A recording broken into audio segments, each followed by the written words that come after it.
पिंधे के मुई देखना बेलो रे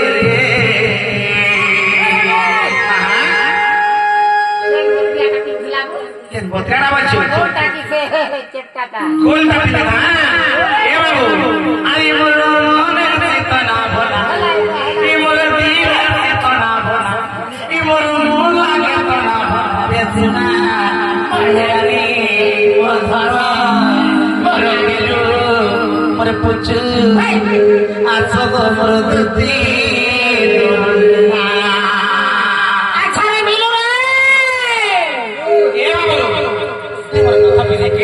टिकली माखी के सिंदूर माखी के देखि रहले मोर मन ठीक रे बाबू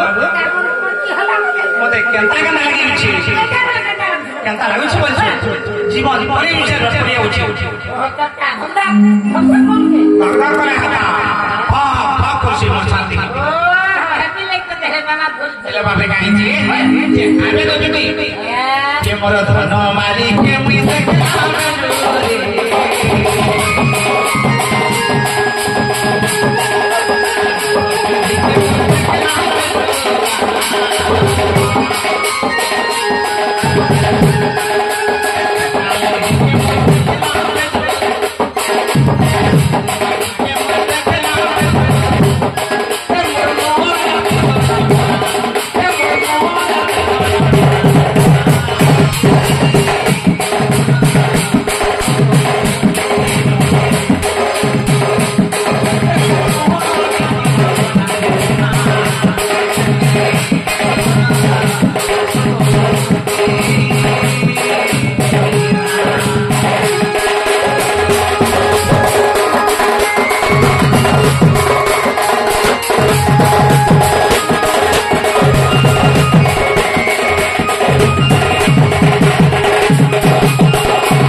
हल्ने बाबू मोर मन के नाले जियो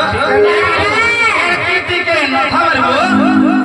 ए मुह के साजी जुथा ए मुह के गोची उधार बाबू आर मते के नाले उधे जियो के बीरी ना के तनो पट के धीता मोटा जाऊ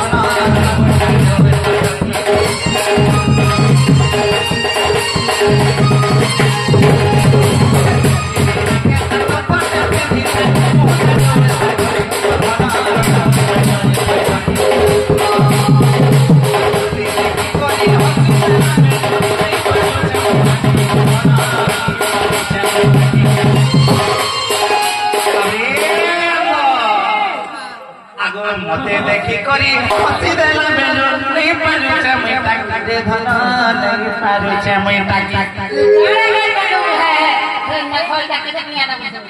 बोली भाऊ जी मात्र है 5 टोलिया थी 5 टोलिया बोली भाऊ छोटा अरे होए